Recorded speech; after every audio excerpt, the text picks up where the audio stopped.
afternoon, hello, and welcome to the Omni Coalition News Show, aka TOCNS. This show is an amalgam of strange, weird, bizarre, off-the-wall, and otherwise things you don't normally see anymore from most news sources these days.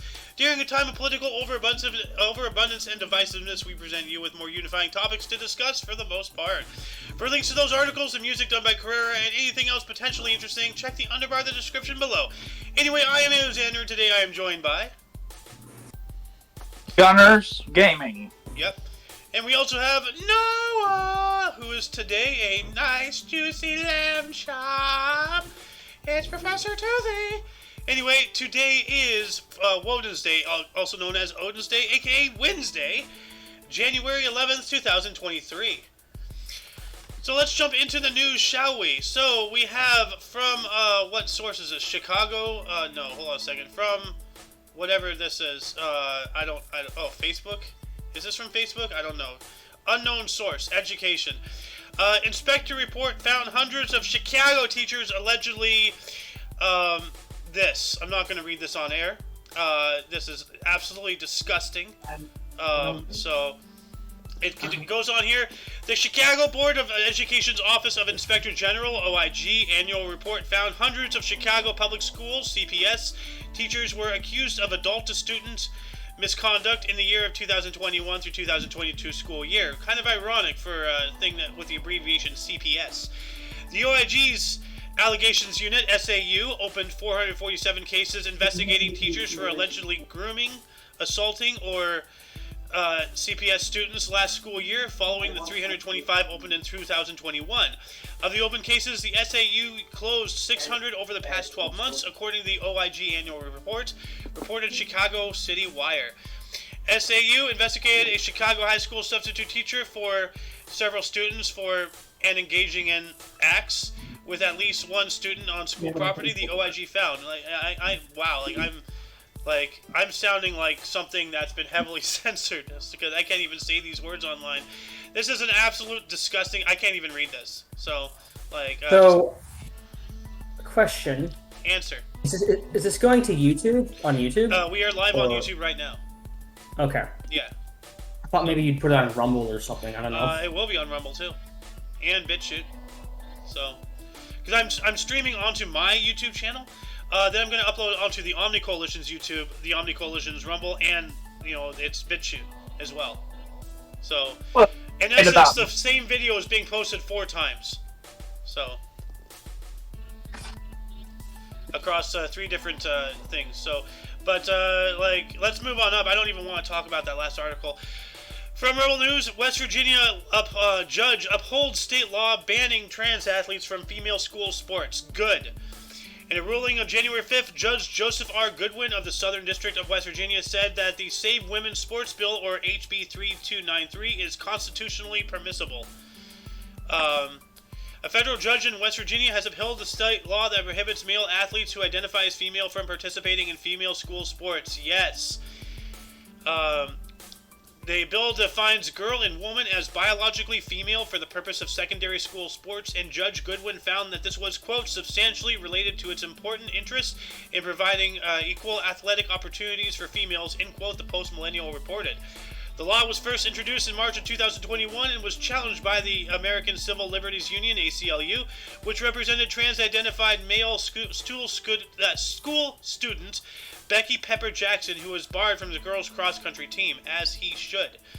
Fox News reported that the ACLU argued that the bill was violation of Pepper Jackson's rights under the 14th Amendment's Equal Protection Clause in Title IX, the federal state statute that prohibits sex-based discrimination. At the time, Judge Goodwin ruled in favor of the ACLU and blocked the law that at the preliminary stage, ruling that Pepper Jackson was being excluded from school sports on the basis of sex, making it a Title IX violation. However, as we know, it's not. So, because how can you expect all these males transitioning into females, then competing against actual born females, and they're constantly winning left, right, and center, because the male body physically, for the most part, is stronger than the female body, yeah, there's women out there, who can rip me in half like a phone book, but, you compare female bodybuilders to male bodybuilders, there's a lot more males, Like, compare, people in high, intellectual capacities, there's a lot more females, So, we all have our roles to play. We can't all be good at everything. Otherwise, there would not be any Rembrandts. There would not be any Picassos. There would not be any, Harriet Tubmans, Like, we all have a role to play. You play with the cards that you're dealt with, and you make the most of them, So... Anyway, and by the way, if anybody has anything to say, please speak up. Like, I don't want to be here up talking by myself. So. Yeah, it says, okay, so it says medical school offers course, it's Harvard. Are you talking about this next article here? Noah? Okay. More from Rebel News here. Harvard Medical School offers course on caring for Alphabet Mafia infants. According to the course catalog description, the course allows students to work with patients who identify as lesbian, gay, bisexual, transgender, queer, intersex, or asexual. Back in my day, the word queer used to be a very offensive word, and now they're just using it, all over the place. But then again, we live in a society where, we have the NAACP, which is the National American Advancements of Colored People. So, that's weird. And I noticed that my internet is... oh, there we go. Alright. Hopefully things pick back up on Discord here. There we go. Alright. Okay, I'm back. My internet had a little bit of a hiccup there. So. Oh, yeah. Oh, that's what it was. I thought my audio died. I thought I unplugged my wire. No, my internet and they ended my stream. So, yeah. So, you have to start again from the beginning? No, I don't. I'm just going to keep on going, and then I'm going to upload this after the fact. I have a feeling that somebody on YouTube didn't like what I was having to say, so they're shadow banning me. I don't think that's what shadow banning is. Shadow banning is when you're not supposed to know, but you've been banned from being able to communicate with people, so they don't see your comments. Well, this is an extension of shadow banning. They've ended my stream. I'm no longer broadcasting live right now, so they're trying to silence me. This is not the first time it's happened. It's happened many times, and every single time is after I talk about something controversial. But let's move on up here. It says, Harvard Medical School is offering a course that aims to teach students how to provide healthcare to Alphabet Mafia infants and patients across the lifespan. The inclusion of so-called transgender infants raised concerns on social media. The course is called, quote, Caring for Patients with Diverse Sexual Orientations, Gender Identities, and Sex Development, end quote, and is regularly available at the school, the College Fix reported. According they're babies. Exactly. How can they decide these? Yeah. Like, I'm going to get to that. I just want to read this last paragraph here, or actually a couple more. According to the course catalog description, the course allows students to work with patients who identify as lesbian, gay, bisexual, transgender, queer, intersex, or asexual. Additionally, it provides an opportunity for students to engage in a mentored scholarly endeavor such as advocacy, equality improvement, medical education, original research, or public health projects. The course is being taught in conjunction with Massachusetts General Hospital, which serves as a primary meeting location for the medical school's 2022-23 academic year. For further reading on this subject, please refer to the underbar of the description below for links to this, the previous, and the rest of the articles of this current episode of the Omni Coalition News Show. But yes, as Noah here was bringing up, they're infants. Like, they have no idea, like, what any of this is. Like, this is... Are we sure this isn't... Sorry for the interruption, but... Are we sure they aren't just in development, not like a 10-year-old or something? It like says something infants like that. here, man. Like, I don't know. It doesn't make any sense. Well, no, like, if you can hammer in ideologies at the youngest age possible of mental comprehension, then you start molding an army that'll defend you to the death. This is... this is how, Japan did what they did, during World War II. Like, they were, brainwashed into thinking it was an honor to die in the name of the emperor. Well, That's ancient Japan. That's ancient Japan. They didn't have an emperor then, did they? That's 50 years ago, Japan, dude.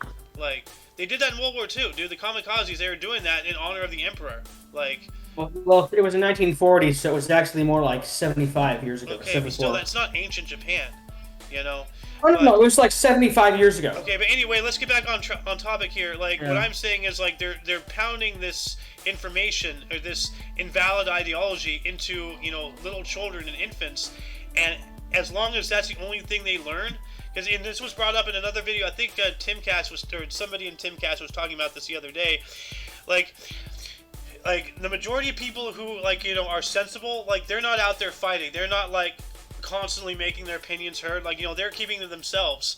So, but the problem with that is all of these young impressionable children and such of today's world, if they're not hearing everything from both sides, all they're hearing is the yickety yak from one side, and that's all they know. You see what I'm saying? Like, so if they're just getting like that mentality just hammered into their heads, since preschool, since kindergarten. That's the very nature of propaganda. Exactly. So I think we just lost Gunner. We did. Somewhere else now. He'll probably be back, maybe. I don't know. He likes to vanish like a fart in the wind sometimes. But let's move on up here. More from Rebel News. Arkansas governor signs executive order banning the use of Latinx in government documents. Good, Arkansas. Good. The governor also signed an executive order targeting what is why can't I say this word? Colloquy. I know the word, referred to as woke indoctrination in schools, specifically critical race theory, with the order, which the order describes as antithetical to the traditional American values of neutrality, equality, and fairness. So it continues on here. Colloquially. Thank you. Yeah. I can read it. I just couldn't pronounce it. I don't know why. I know the word. Like it's a tricky word. I get you. Yeah. The new Republican governor of Arkansas, Sarah Huckabee Sanders, has signed an executive order banning the use of Latinx in official government documents. Good. The order cites usage of the term as being culturally insensitive to the Latino community, KATV reported, yes. Quote, ethnically insensitive and... Sorry, you were going to say something? What is Latinx? Is that's it like Latinos? Well, like, because, like, how all the, they're trying to get rid of all the gender language. So, like, it's this X, it's that X, because, like, it's supposed to be, like, a crossroads or something. I don't know. Like, it's ridiculous. Yeah. So, it's supposed to be Latin X because, like, it's a new, edgy way to say, Latino, apparently. And, if you go to any Latino and try to call them Latin X, they'll stab you. Like, they don't like it. This is more, this stupid white liberal soccer mom bullshit. So... But it says here, quote, ethnically insensitive and prerogative language has no place in official government documents or government employee titles, the order stated. The government has a responsibility to respect its citizens and use ethnically appropriate language, particularly when referring to ethnic minorities, end quotes. So, it goes on to say the order cites data from the Pew Research Center, which suggests that only 2 to 3% of Latinos use the term Latinx to describe themselves, and notes that the Real Academia Española, a Madrid-based institution that serves as a guide for the Spanish language, has officially rejected the use of X as an alternative to O and A in Spanish. So there you go, because like Spanish is a very gender-based language, same as France. Yeah, you have Spanish L and La, is. so. Yeah, so you can only have la or L. There's no la or so or whatever. essentially Latinx is a bunch of like stupid white people trying to change an entire different language to fit their like ridiculous wants. Like I can't even understand like what's going on. I used to speak a little Spanish. I took it in school. This didn't exist then. Yeah. Me hablo poquito español. So. Oh my god. So, Biden, what's this? Anyway, we're gonna move on up here. Sorry, go ahead. Extended it. He extended it? Hang on, you have to read that now. Yeah, here we go. Rebel News. Biden administration extended COVID-19 public health emergency for the 11th time. Okay, enough. The extension comes after the Senate voted to end the public health emergency declaration in November. President Biden responded that he would veto the decision, of course. Keep everybody scared. So. Yeah. The Biden administration extended the COVID-19 public health emergency determination for another 90 days, the White House stated on Wednesday. This marks the 11th time the emergency has been renewed since it was first announced on January 31st of 2020, CNBC reported. HHS Secretary Xavier Becerra made the announcement through a declaration titled Renewal of Determination that a Public Health Emergency Exists. The statement emphasizes the continued consequences of the COVID-19 pandemic and cites the authority vested in the Secretary under Section 319 of the Public Health Service Act. The extension comes after the Senate voted to end the public health emergency declaration in November. President Biden responded that he would veto the decision, as I said before. So, yeah, not surprising.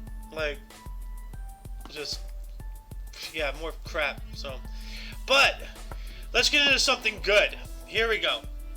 I'm excited for this. We got one more article here from Rebel News. DeSantis announced measures to block Chinese Communist Party from buying property in Florida. Oh, Yes, good. Yes. That is actually good. Yes, and I reported on a big thing happening yesterday about Disney and all that stuff. So DeSantis is making major moves against the New World Order, like, squashing them in the Sunshine State. I believe that's the nickname of Florida. So, it is Sunshine State. Mm-hmm. In addition to the CCP, DeSantis took aim at the World Economic Forum and its policies, noting that they are equally unwelcome in Florida. Yes. I might just move to Florida. Potholes and hurricanes be damned. Hell. Florida Governor Ron DeSantis has announced that he will block Chinese Communist Party CCP operatives from buying up property in the state, warning that Beijing is working with globalists to undermine the West and buying property in one part of the strategy. Let's not forget California. Most of it is owned by the CCP. One way or another. So, sure as shit, downtown LA is completely foobar. Anyway, he expressed concerns that the CCP is establishing tentacles in foreign lands and that it is not the best interest of Florida to have the CCP owning farmland and owning land close to military bases, as there's problem with that all over the nation already. And not to mention, all over South America, freaking Canada, they're working hand in hand with the CCP hardcore. Quote, when they have interests that are opposed to ours, and when you see how they wielded their authority, especially with President Xi, who's taken a much more Marxist turn since he's been ruling China, it is not the best interest of Florida to have the Chinese Communist Party owning farmland, owning land close to military bases, DeSantis said, the Daily Wire reported. So, yes. Yes. I'm going to move on up here to Oddity Central. Taiwanese student sparks controversy with risque roadside billboard. A Taiwanese student recently made news headlines for a clever art project involving a racy billboard that wasn't exactly what it looked like. Facebook has a very strict policy when it comes to nudity, but this policy is often poorly enforced. For example, photos showing female nipples are considered nudity and almost are instantly removed by the Facebook algorithm. However, the tool is far from perfect, and it has a tough time distinguishing women between male and female nipples, especially in the case of androgynous men. This was the case with Wu, a slender, long-haired art student from Shizi village in Tainan. That's weird, there's a comma there.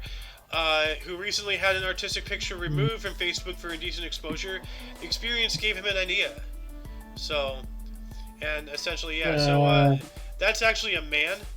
Androgynous, I guess, physically. I can tell by the face, like the way it's shaped. And I see the nipple right here, and there's like another nipple over here. So. All right. Yeah. So okay. All right. For once, I actually agree with Facebook on that. Take that shit down. We don't need to see that. Right. Let's move on up here. More from Oddity Central. A dead book author comes back to life 2 years after allegedly faking her death. Yeah. Probably faked her death to sell the books at a higher price and then come back later to rake in all the money. So that's kind of not allowed. That's not illegal. Yeah. A Tennessee romance book writer whose own daughter announced her tragic death to friends and fans 2 years ago recently announced that she's been coming back to writing, and everyone is really confused. In September 2020, friends and colleagues of Susan Mekshan, a self-published romance fiction writer, were shocked to hear that she had taken her own life due to online bullying.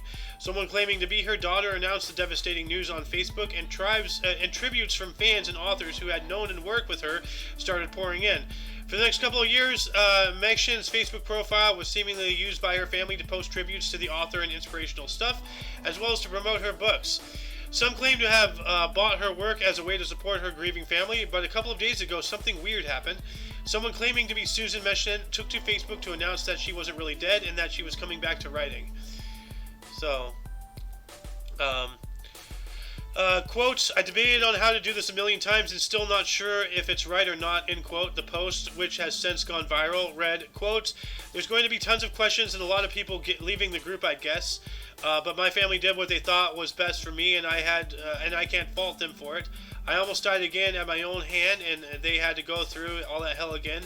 Returning to the ward doesn't mean much, but I am in a good place now, and I'm hoping to write again. Let the fun begin, end quote. Well, you know what? I think you're done. Like, like whatever your name is, Susan McShellen.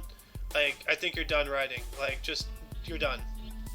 What kind of books do they make anyway? Romance fiction. Right here. Yeah, no, not my thing. Yeah, well, like, you fake your own death, and then you just come back and you suddenly think that people are going to start buying your book again? Oh, hell no. Like, this was the biggest mistake you've ever done. You should have continued to live in the shadows and just gone and done something else. Maybe started a new life, a new identity, something. But faking your own death is the most classless, shady things you can ever do. And somebody's done that to me once before. So, yeah. Interesting. Yep. Have they really? Yeah, actually, and he's back in the Discord server again. So, you know the guy. I don't want to name names. Anyway, I think yeah, so. Wait, yeah. Wait, is it begin with a P? The guy who had pneumonia the other day, yeah. I Anyway, thought you meant someone else. We're going to move on up to the Mirror. 3 BBC News presenters quit channel after humiliating requests to audition for their jobs. Well, I don't think it should be that humiliating. 3 top BBC News presenters have quit the channel after being asked to audition for their jobs. David Eads, Jonah Gosling, and Tim Wilcox have reportedly taken voluntarily redundancy amid the BBC's plans to merge its international and UK news channels. Eads has presented his final show already, with Gosling expected to have it at the end of January, while Wilcox's final day is yet to be decided. The trio have decided not to take part in the recruitment process for a team of 6 lead presenters for the new channel that will combine the UK's 24-hour news with BBC World News. Earlier this month, it was reported BBC News presenters were facing the axe and were asked to prove their skills in a screen test to keep their jobs. Now it's been reported people are incandescent over the humiliating recruitment process. Oh, you bunch of crybaby. Oh, you want me to audition and prove that I have the skills to pay the bills? Oh, how dare you! And dude, like, just do the audition. Come on, man. Like, really? Seriously. Like, I would love to be coached. I'd love to be auditioned every day to see if I still have what it takes to do this show. Yeah. It's called practice, all right? And it doesn't matter how long you've been on air. Things change. Fundamentals go different. And if you can't keep up with the times, then out the door you go. So, anyway, we got some more here from the Mirror. Anybody in the UK thinking about getting a passport, you better get it soon here. British passport applications will see a huge change next month, and everyone is affected. The fee for a standard online application made from within the UK will rise from £75 and 50 pence to £82 and 50 pence for adults, and £49 to £53 and 50 cents pence for children, the government has announced. Government chiefs will introduce new passport fees for all applications on February 2nd, which will affect those newly applying for renewing their passport. So renew as well. Renew. Mm-hmm. Postal applications will increase from 85 to 93 for adults and 58.50 to 64 for children. So that's actually postal, so not doing it online, actually having it physically in the post. The government's webpage announced the proposal said, quote, "The new fees will help the Home Office move towards a system that meets its costs through those who use it, reducing reliance on funding from general taxation," end quote. So, okay. Yeah, so if you're looking to get a passport or you need to get yours renewed, get it done now. So, let's move on up, and this is very concerning. More from the Mirror, exclusive to the Mirror. Uranium found at Heathrow may have been Iran test run and nuke terror campaign. What the hell is going on? Counter-terror officers are investigating the small amount of uranium found in a package from an Oman flight during a routine security screening at Heathrow Airport. This is, of course, London Heathrow, over in the UK. A radioactive substance has been found at Heathrow Airport. Could have been part of a sinister test in a new terror campaign against Iranian dissidents. It was revealed last night. Counter-terror officers are now following every avenue to discover how a small amount of uranium was detected in routine security screenings at the airport. It was found in a package among scrap metal that originated in Pakistan, arrived from a flight from Oman, and was believed to have been sent to UK-based Iranians. It is possible that the substance was sent to see if plotters could beat the UK security system, possibly by one of Tehran's intelligence agencies. Once they found a way to bypass the UK system, they would have been able to dispatch a more deadly package to dissidents calling for human rights reforms in Iran. So this is concerning. So, it's not every day where you find uranium in an airport. So...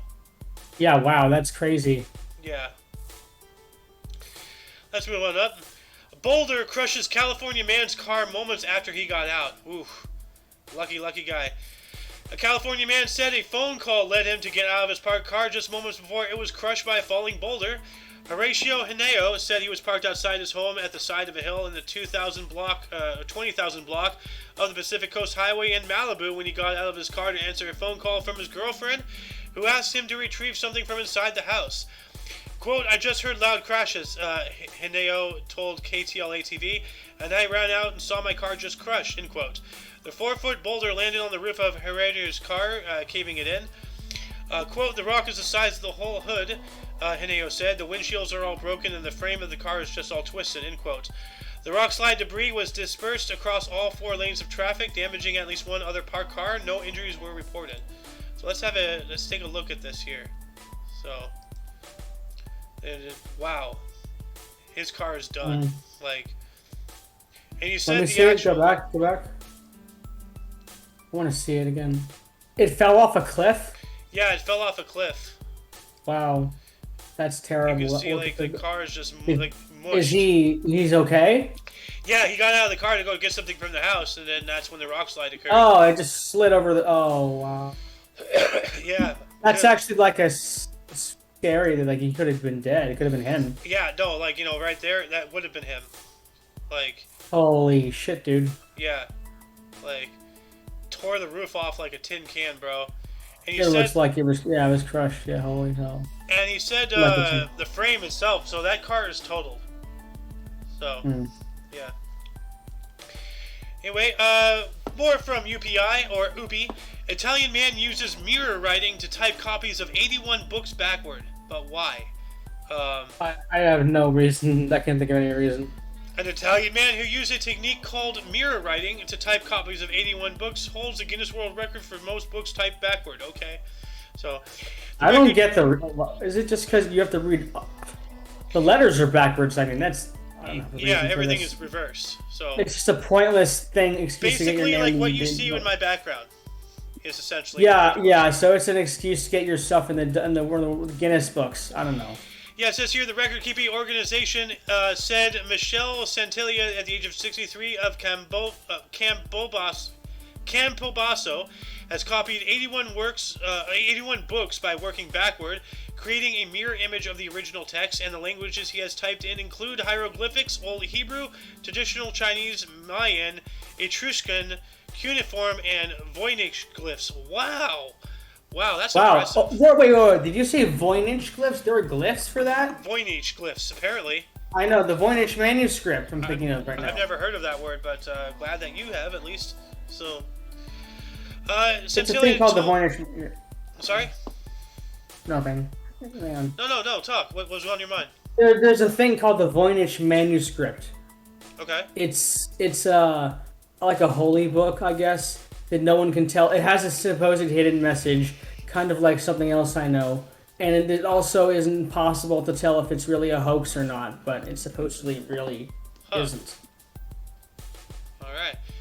Well, it goes on to say, Centellia told Guinness World Records he used 4 blank keyboards for each project and codes the keys to the language for any particular project.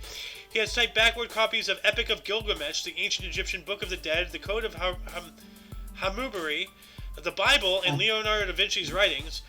He wrote them backwards? Did he notice anything while doing it? Does it say? I don't know, bro. I'm not him. I don't think he would. That'd probably be a different... Maybe you should email him and start asking, like, hey, did you happen to see any, like, glyphs, any manuscripts, any hidden dialogues? Or figure anything out, yeah. Where's the Declaration of Independence? Wait, what? Yeah, where's the map? Where's the map? National treasure. Yeah, you're being very Nicolas Cage right now. Yeah, I am. The typist projects also include a copy of the Guinness Book of World Records of 2002. Hey, look at that. I bet they were happy to see that. Scintilla said he was inspired by Leonardo da Vinci, who is known to use mirror writing in his work. So yeah, I was thinking about that. Somebody famously used mirror writing in their work to make it harder for people to decipher it. Obviously Da Vinci, among other people. So, last but not least here from Associated Press, forest lizards genetically morph to survive life in the cities. What? So that's, we're watching evolution take place before our very eyes. Yeah. In San Juan, Puerto Rico, lizards that once dwelt in forests but now slink around urban areas have genetically morphed to survive life in the city, researchers have found. The Puerto Rican crested anole, or whatever, a brown lizard with a bright orange throat fan, has sprouted special scales to better cling to smooth surfaces like walls and windows, and grown larger limbs to sprint across open areas, scientists say. Quote, "We are watching evolution as it's unfolding," said Christian Winchell, a biology professor at NYU and main author of the study published Monday in the Proceedings of the National Academy of Sciences. As urbanization intensifies around the world, it's important to understand how organizations adapt and humans can design cities in ways that support all species, Winchell said. The study analyzed 96 Anoles cristilius lizards, comparing the genetic makeup of forest dwellers to those living in Puerto Rico's capital, San Juan, as well as the northern city of Arquibu and western city of Mayagüez. Scientists found that 33 genes within the lizard genome were repeatedly associated with urbanization. Quote, "You can hardly get closer to a smoking gun," end quote, said Wouter Halfwerk, an evolutionary ecologist and professor at Vrije University Amsterdam, who was not involved in the study. So, wow. Evolution, people, it's real. It's no longer a theory. It's happening in front of us. So, that's wild. Anyway, that will conclude the show. Once again, you can check the underbar of the description for any links you may be interested in, which includes everything but not, including but not limited to everything Omni Coalition. Before I continue my sign-off, Noah, what's your thoughts about that evolution lizard thing? That was intriguing. Interesting, not like the other news. Yeah. Did you know about not koalas, iguanas that freeze? What that means? I know about the frogs that freeze. They have an antifreeze chemical in their blood. There's something about a frozen iguana that they can come back to life. Like, this is just a fact. They can come back to life after being, like, they thaw out. Yeah. And there's also a symbolism behind the frozen iguana in Florida. Well, that also... Because they have iguanas in Florida. Well, there also is a species of frog that do that as well. So it appears that... Yeah, so... Yeah, several amphibians have that ability. So. Yeah, but like the iguana, the frozen iguana, like there's symbolism behind the frozen iguana is that it's like a metamorphosis thing. Like that, yeah, new beginnings. I guess so. Kind of like, thing. you know, you're frozen throughout the winter and then you come back to life, metamorphosize, new life. And it's like a new life, new experience, new thing. Something has changed. Yeah. Yeah. Anyway, for your dose of different, odd and otherwise unknown news, we stream Monday through Friday at 2 p.m. Pacific Time, which is 3 p.m. Mountain, 4 p.m. Central, 5 p.m. Eastern, and 11 p.m. German time in most of Europe as well. For all of you and all of us, I am Eo Xander. Oh, did you say your name? Okay. I am Noah. Yep. And we had G in the show for a little bit earlier. Yeah, anyway, until you catch us tomorrow, or if you're interested in some history, we have a history show every day at 10 in the morning Pacific Time. Until then, don't forget to look right and left at every intersection, rate 5 thumbs, and subscribe. Toodles! Bye!